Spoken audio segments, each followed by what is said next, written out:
So far in 2023, it's been another busy year for Tudor when it comes to new product releases. First, you have the 41mm Burgundy Black Bay, the Black Bay GMT Opaline dial, the Black Bay 54, and then also the Tudor Pelagos FX Red Bull models. Yet, among all of these headlining collections, there was another release that you could argue is getting overlooked by comparison, with the conventional Black Bay non-diver models seeing a significant upgrade before. There was a GMT, the 58, the 54, and the Black Bay Pro. The Black Bay collection was first known for the original divers in 41mm, and then the Pelagos that were going to be relaunched as part of this new focus for the brand.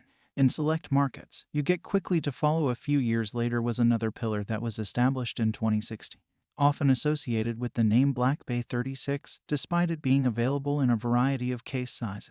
This watch grew to represent perhaps the most versatile within Tudor's burgeoning collection. To add to its proposition, these watches were also available at a more approachable price compared to the manufactured caliber-powered dive watches that became available around the same period. For years, these watches were praised for being some of the best everyday buys for the price. Yet, as the rest of the collection was filling out, the model family appeared to be getting neglected by comparison, falling behind in regards to its movement tech and also with some of the improvements that we saw with bracelets across the wider Black Bay range. But finally, in 2023, those that have been waiting on this update finally received their wish, debuting a full lineup of redesigned new Black Bay line models measuring at 31, 36, 39, and 41mm with modified colors, a new bracelet clasp, and small design updates, while getting enhanced calibers within. For the sake of this video, we're going to be looking at one size particularly just for the overall review. We will talk about the broader collection, but we're going to be looking at the model commonly associated with this collection at 36mm,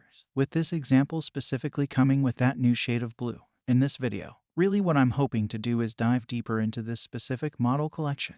Now, as previously stated, this collection was updated with many different case sizes, including 31, 36, 39, and 41mm. Now, beginning with some of the changes to the case. First, we can take a look at the screw-down crown, emulating the style of their Big Brother brand while moving away from the protruding tube that housed the crown stem in previous versions. In addition, the case structure across the board is relatively similar with brushed front sides for the lugs and case flanks with hits of polishing coming with the bezel and the outer hairline bevel casting the length of the case. The case sides are worthy of further note as they exhibit less of that 90-degree angle that we have come to see from others within the broader Black Bay collection, showcasing a slightly more rounded effect. For the final notable facelifts to the case, we shift attention to the bracelet, which now is being done in a 5-link variety, and in other words that are not Tudor's words, a Jubilee style. The multi-link bracelet features polishing and brushing with screwed-in links while still using arguably the best clasp in the business in this price segment, offering a fold-over locking clasp, ceramic pins for reducing wear and tear while unlocking over time and locking, all while enabling the wearer to harness the elite on-the-fly adjustment system that comes with T-Fit, simply by adding subtle pressure down to the non-fold-over lock end of the clasp, and then sliding back and forth to fine-tune for precise fitting when needed. One final point here, the center line of the clasp has more of a stepping compared to the brushed former clasp, which in this instance, despite looking more elevated, will be more prone to scratches, though inevitably, this is going to be a reality for any clasp, so not a big point for me, in my opinion, but just something to mention. Looking more specifically at the model that we have in hand, the case measures at 36mm in diameter, a thickness of 10.7mm, and a lug-to-lug of 44mm. Though on paper, this watch is going to be rather small and more restrained in nature, I would say it wears slightly larger than its proposed diameter, though the other sizes should cover nearly every wrist out there. On its underside, a brand staple classic sterile and brushed screw-down case back pairs with the crown to achieve an adequate, I would say above adequate, 100 meters of water resistance for an everyday watch. Returning to the dial side, we take up view of the fully polished bezel framing that meets the flat sapphire crystal with anti-reflective coating, giving way to the dial. So, the primary dial colors in stainless steel cases are available in a champagne silver and anthracite with gilt markers, and then the blue on display here. Now, compared to previous iterations, the blue dial presents a more sunray backdrop that will glisten more noticeably, yet is not done in an aggressive way to distract from the rest of the familiar layout. At its outer edge, a printed full-minute track runs unobstructed with large applied polished indices generously filled with lume marking the hours, set just within.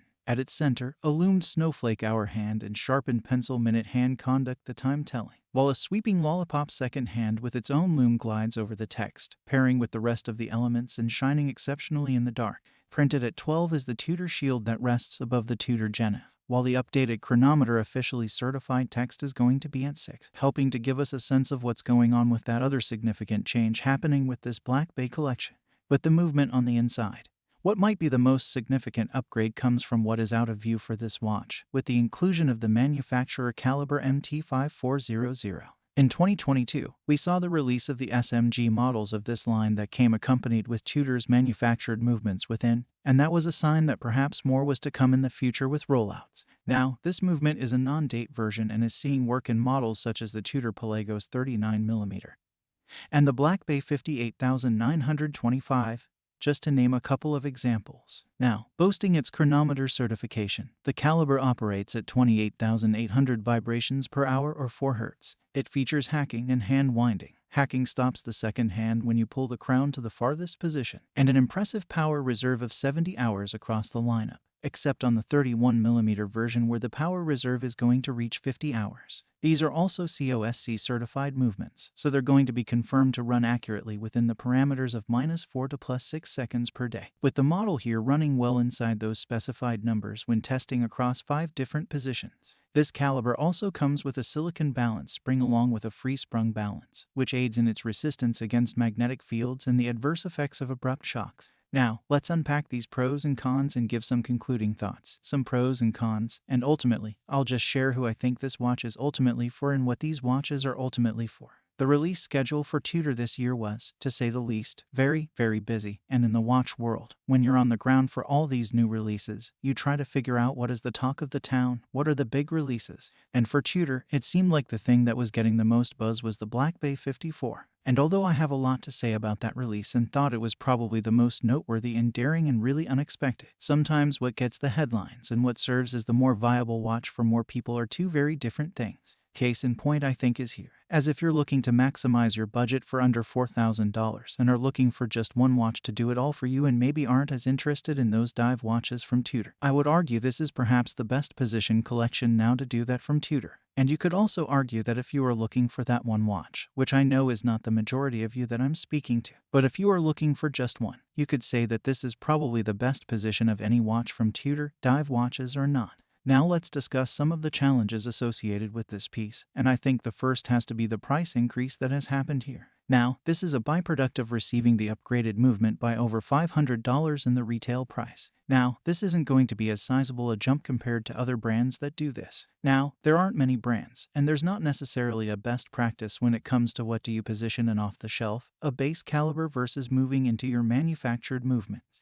What is that price difference and what do you need to consider? However, $500 is still a good chunk of change. There's no question about that. And it can be a deciding factor for many people in being able to pull a watch like this off and making it happen for themselves. I think it has to be considered here because you're no longer getting those out-of-power models. And another point of consideration here is just the small changes in the design and how this is going to have more of a dressed-up appearance compared to the heritage design of the previous versions. For some, this can be a plus, but for others that enjoy the more raw feeling of that utilitarian approach, this could be a departure from that vintage feel that was felt from the more brushed surfaces to the smile greeting you at 6 o'clock on those previous variants. Now, I saw some people leaving comments when these were first announced saying that there was some element to the character lost in this redesign, which I won't go that far in saying that that's the case here, but you can definitely tell that this is more straight-laced in how it's being presented from a design standpoint, which in turn probably makes them more versatile as a byproduct. Shifting to the positives. This watch is now, I think, Tudor's best everyday watch offering, in my opinion, especially for those that already feel they are not in an adequate position to really pull off some of their dive watches, or maybe have other dive watches within their collection that already are doing the job. We have a COSC certified movement with upspec, a lengthy power reserve, a solid 100 meters of water resistance, a variety of sizes and color options to choose from, a best-in-class bracelet with a clasp system that is simply phenomenal. Lume is also exceptional to go along with all these other points. And the design DNA is still there at its core, I think, and it's design DNA that so many people love. So ultimately, who is this watch for? Well, I think the beauty of this watch is that it could be viable for many people given the approach. And that was one of the reasons why I think it's probably one of the most overlooked watches so far from Tudor this year. Because, you're looking at the 54, which I want to talk about at a later date, which I am planning to do. So it's a great watch, but it's also maybe not answering a very obvious void that was not being presented by Tudor. Yes, you have the Tudor Rangers, but I think so many people love the Black Bay design and the DNA. And there are just some of the elements of what it was doing in this arena that were maybe being neglected by comparison to what was going on with the 58. The 41mm options, the GMT, and then also seeing new collections just sprout up out of nowhere.